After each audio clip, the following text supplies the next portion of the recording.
Welcome, my friend. You are here because life has tested you, because you want to stand stronger, because you know resilience is not a gift but a skill. So let us not waste time. Let us begin where all strength begins, with your mind. Imagine this. A storm breaks the trees, yet the mountain still stands. You are that mountain, but have you remembered it? Or have you let the winds convince you that you are fragile? Stay with me, for in the next few minutes you will see how to train your soul to endure, how to become a warrior who does not bend under weight. And I will share with you one secret practice of the Stoics that even emperors used to survive despair. But first, I must tell you this truth. Resilience is not about what happens to you. It is about what you tell yourself when it happens. The world can take your fortune, your health, even the people you love, but it cannot take your power to decide what it means. That power, the control of your judgment, is the birthplace of all resilience. You may say, but pain is too much, sorrow is too heavy, fear is too sharp. And yet, my student, what is pain but a signal? What is sorrow but love unexpressed? What is fear but imagination rushing ahead of reality? The Stoic does not deny these feelings. The Stoic learns to master them, to hold them in the palm of his hand like a burning coal, not dropping it in panic, but turning it, examining it, until it cools and becomes harmless. When life strikes you, remember the blow is nothing. It is the judgment you attach to it that either wounds you further or sets you free. This is why Marcus Aurelius wrote to himself, "If you are pained by anything external, it is not the thing itself that troubles you, but your judgment of it." And he was emperor of Rome, surrounded by wars, betrayal, sickness, and death, yet he stood. So if he could endure, tell me, why not you? Now let us go deeper. Resilience is not simply bearing what comes. It is turning every trial into a teacher. Ask yourself, when hardship knocks, will I say, "Why me?" Or will I say, "What is this training me for?" For the Stoic warrior, every obstacle is a lesson, every loss is a mirror, every delay is a sharpening stone you cannot break. What has learned to bend, you cannot defeat. What has chosen to learn from defeat. So here is the practice I promised. You be the secret exercise of the Stoics. It is called premeditatio malorum, the premeditation of evils. Sit quietly each morning and imagine what could go wrong today. Not to fill yourself with fear, but to train yourself to meet it calmly. If insult comes, will you let it burn you, or will you smile, knowing that words are air? If loss comes, will you fall into despair, or will you say, "I always knew this day would come, and I will honor what I had by carrying myself with dignity"? If death comes, will you cry out in panic, or will you whisper, "I lived as I was meant to live, and now I return as all must return"? This practice does not make you sad. It makes you unshakable. It makes you ready. When the storm comes, you will not be surprised. You will say, "Ah, yes, I trained for this moment. I've been waiting for you." And let me remind you, resilience is not coldness. It is not refusing to feel. It is the opposite. It is the courage to feel fully. Without drowning in the feeling, the Stoic warrior weeps, but does not collapse. He bleeds, but does not beg. He stands in the fire, but he does not curse the flames. This is not because he is made of stone, but because he has chosen to master himself before life masters him. I tell you now, every wound you carry can become your weapon. Every scar can become your armor. What once broke you can be the very thing that makes you indestructible. If you choose to see it that way, the world has no promise of fairness, but it offers you one great gift, the power to turn all that happens into fuel for your soul. Now I ask you, my student, look back at your past. See the moments you thought you would not survive. Are you not still here? Did you not endure? Then remember, the strength that carried you then has not left you. It lives in you now, waiting for your call. But here is the cliff I promised. Resilience is not only about you, it is also about how you carry others. The Stoic warrior does not stand alone. he stands so. Others may stand with him. In the next part of our journey, I will show you how resilience makes you not only unbreakable, but also a light to others lost in darkness. That is the higher path of the Stoic, to endure for the sake of the world. Stay with me, because that lesson is the one that turns ordinary strength into true greatness. Before we move on, take a breath with me. Breathe in and remind yourself, I can endure. Breathe out and remind yourself, I will endure. This is not a wish, this is your nature. The fire cannot consume what chooses to burn as fuel. And if this voice has spoken to your heart, I ask you now to share your thoughts in the comments. Tell me the trial you are facing, and let us learn from one another as fellow travelers on this path. Subscribe if you wish to continue walking with me for more lessons from the wisdom of the ages, and share this video, because someone you love may be waiting to hear exactly these words today. Now, let us continue, for resilience is not finished, it is only beginning. You are still here, my friend, and that tells me something about you. It tells me you are hungry for more than just survival. You want to live in a way that strengthens not only your soul, but also the souls around you. You want to stand as a warrior not just for yourself, but as a guardian for others. And that is where true resilience begins to reveal its higher purpose. For what good is strength if it is kept locked inside? What good is wisdom if it dies with you alone? The Stoic warrior carries the burden of his own trials so that he may lighten the burden of another. This is the noblest path, and it is what separates mere endurance from true greatness. Think of the fire again. When you burn with calm courage, others see the glow. When you refuse to collapse in despair, others learn it is possible. Resilience is contagious. Your steadiness becomes the rope another person holds onto when they are drowning.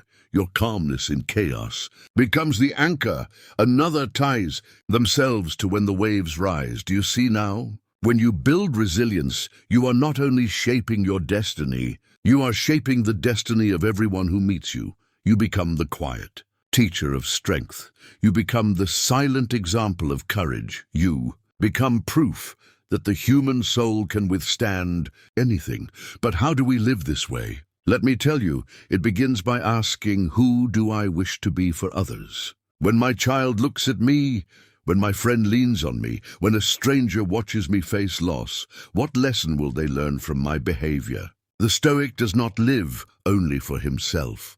The Stoic knows his conduct is a living philosophy, a scroll written not in ink but in choices, and every day he writes a line. Whether he is aware or not, if you fall apart at every trial, then your life whispers to others. Despair is the only option, but if you endure with dignity, then your life declares, there is another way, and that declaration may save a life more than you will ever know. Do not underestimate the eyes that are upon you. Even now, someone is watching how you live. A child, a neighbor, a colleague, a stranger in silence, and what you do in hardship will plant seeds in them. So I ask you, what seeds will you sow? Now let us go further. Resilience is not only about carrying others by example, it is also about carrying them with action. The Stoic warrior does not only stand strong, he uses his strength to lift others. It may be a kind word to one in despair. It may be steady guidance to one in confusion. It may be silent presence to one in grief. You need not heal all wounds. You need only be the ground where another can rest their tired feet. And do not say to yourself, but I am not strong enough yet. That is the lie of the timid. The truth is, even in your weakness, you can offer strength.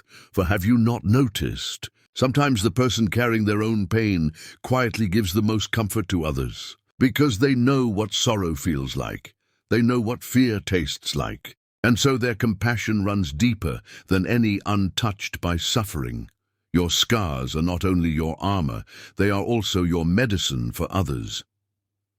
Here lies another practice of the Stoics. When you feel broken, remind yourself, this breaking can serve another. If I can endure this, then someone watching will learn they too can endure. If I can rise after falling, then someone else will believe rising is possible. If I can speak gently while suffering, then someone else will see that pain does not need to breed cruelty. Do you see now? Resilience is not selfish. Resilience is service. Every strong soul carries others, whether he knows it or not. But let me be clear, to carry others, you must first secure yourself. A drowning man cannot save another drowning man. So begin with discipline. Guard your mind as the temple of resilience. Feed it not with fear, not with despair, not with endless complaint. Feed it with reason, with practice, with reminders of what is in your control and what is not. Each morning, say to yourself, today I will face people who may be ungrateful, harsh, arrogant, deceitful, jealous, or selfish. But I cannot control who they are. I can only control who I will be, and I will be a man or a woman of calm strength, and I will not let the sickness of others infect my spirit. This is not just poetry. This is armor. It is how you prepare your mind so that when insult strikes, you do not wound yourself further. When loss comes, you do not collapse. When delay frustrates you, you do not rage. Each small victory is training, and training builds resilience, and as your resilience grows, others will feel it. They will trust you in storms. They will seek your calm when they are restless. They will lean on your steadiness when they tremble. And you will find that resilience, once built, multiplies, because every person you help becomes stronger, and in their strength, they will one day help another. This is how resilience spreads through generations. This is how one soul strengthens 1,000. But beware of pride. Do not mistake resilience for arrogance. The Stoic warrior is strong, but he does not boast of his strength. He knows he is human, and he knows he too may fall tomorrow. So he remains humble, always training, always preparing, never assuming he has conquered all. Resilience is a river, not a stone. It must keep flowing, or it dries up. Now let me tell you a truth you may resist. Resilience will not always feel good. Sometimes it feels like loneliness. Sometimes it feels like silence. Sometimes it feels like carrying more than you think you can bear. But when you choose it, again and again, when you practice it daily, it becomes who you are. And when it becomes who you are, no storm can strip it away. So let us pause here. And I ask you this, who in your life needs your resilience? Think of their face, think of their struggle, think of how your strength could be their anchor. Now promise yourself quietly, I will endure, not only for me, but for them. That is the mark of the Stoic warrior, not just a fighter for himself, but a guardian for others. And in the next part of our journey, I will show you the final stage of resilience, how to transform pain into power, not only to survive and serve, but to grow into wisdom and freedom beyond anything you imagined. That is the ultimate Stoic victory, to be free in a world of chains. But before we move there, I ask you again, if these words have spoken to your spirit, if they have touched even a small corner of your heart, share them. Comment below what burden you carry, so that others may know they are not alone. Subscribe to walk this path with me, for each step ahead will build your soul into something unshakable. And share this with someone who may be drowning, for perhaps your act of sharing will be the rope that saves them.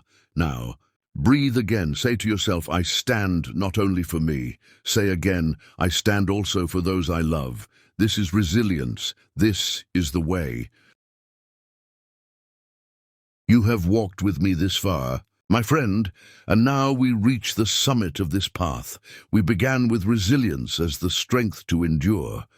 We grew into resilience as the strength to serve. Now we arrive at the highest peak, resilience as transformation, as wisdom, as freedom that no chain can bind. Let me tell you, to be resilient is not only to survive storms. It is to learn how to walk with storms as your teachers. It is to use pain as a tool, loss as a lantern, fear as a compass. It is to take the very things meant to destroy you and make them the very things that free you. Do you remember the fire we spoke of before? The Stoic warrior does not fear it. He becomes it. The flame that once burned him now burns within him, lighting his way and lighting the way for others. That is the final victory. To no longer see trials as curses, but as raw material for greatness. Marcus Aurelius said, "The impediment to action advances action. What stands in the way becomes the way." These words are the essence of Stoic transformation. Every obstacle you meet is not a wall to stop you, but a stone to step upon. Every sorrow you bear is not a weight to crush you, but a weight that strengthens your back. Every insult, every loss, every fear, if held with courage, becomes the very ground on which you rise higher. This is why the Stoic warrior cannot be defeated, because whatever comes, he bends it to his purpose. Give him pain, and he grows in patience. Give him loss, and he grows in gratitude. Give him fear, and he grows in courage. You cannot take from him, because he turns all into gain. But how do we live this in daily life? It begins with choice. Each day, you face 1,000 small trials, the traffic that delays you, the word that insults you, the body that grows weary, the plan that fails. The Stoic warrior says, "These are not enemies. These are my training partners. Each one shapes me, sharpens me, prepares me for greater trials ahead. So I welcome them. I do not curse them. I take them as the weights in the gym of the soul." Do not wait for great tragedies to test your resilience. Train now, in the small things. When hunger comes, endure it a little longer. When anger comes, hold it a little calmer. When fear comes, look at it a little clearer. Each small victory becomes a habit, and habit becomes character. And character becomes destiny. But listen closely. The final freedom is this. Resilience is not only about bearing pain, it is about no longer fearing it. When you no longer fear loss, you are free. When you no longer fear insult, you are free. When you no longer fear death, you are free. That is the highest resilience, the courage that comes when fear no longer rules you. Seneca wrote, "He who has learned to die has unlearned slavery." What does this mean? It means that when you accept death, nothing else can enslave you. If you can face the ultimate end with calmness, then all lesser troubles lose their grip. Why fear tomorrow's failure if you can accept life's final failure with dignity? Why fear losing gold if you have accepted losing breath? Why fear the opinion of men if you have accepted leaving the world itself? This is the final armor of the Stoic, not hardness, but clarity. Not numbness, but freedom, to walk through life with open eyes, unafraid of what comes, unchained by what leaves, to live fully, because nothing holds you prisoner. And now I ask you, what would your life look like if you lived this way? If every setback became fuel? If every fear became a teacher? If every loss became a step forward? You would no longer live in chains. You would no longer tremble at fate. You would stand free, alive, unshakable. But hear me, this is not a dream for saints or emperors alone. It is for you here. Now, it is for the worker in the fields. It is for the parent at home. It is for the student lost in questions. It is for every soul that breathes. For all are born with the same power, the power to govern one's own mind. And that power is enough. It always has been. It always will be. So let us bring this all together. Resilience as endurance. To hold steady in the storm. Resilience as service. To lift others with your strength. Resilience as transformation. To turn all trials into freedom. This is the path of the Stoic warrior. This is the way you are meant to walk. Now, let me speak directly to your heart. You may think yourself weak. You may think yourself broken. You may think the wounds you carry are too deep. But hear this, the Stoics too were wounded. Marcus lost children. Epictetus was a slave, beaten until he walked with a limp. Seneca faced exile and ordered to die by his own hand. Yet from their wounds came their wisdom. From their trials came their triumph. And so it can be with you. Do not despise your hardships. Do not curse your struggles. They are your training. They are your path. They are the forge where your soul is. Hammered into steel, you are not being destroyed, you are being forged. So, rise, take your pain in your hand, and make it your weapon. Take your scars on your chest, and make them your shield. Take your trials on your back, and make them your strength. Stand as the mountain stands, burn as the fire burns, flow as the river flows, and walk as the Stoic warrior walks, unbroken, unafraid, free. Now, my friend, if these words have given you even a spark of strength, I ask you to honor them not by keeping them, but by sharing them. Comment below with the trial you are facing, and let us walk together, learning from one another. Subscribe so that you may return here when storms rise again, and be reminded of who you are, and share this with someone you love. For perhaps they need this light as much as you do. Remember, you are not alone. Across centuries, across empires fallen, across lives lived and lost, this wisdom has endured, waiting for you. Now it is yours. Carry it, live it, be resilient, like the Stoic warrior you were always meant to be.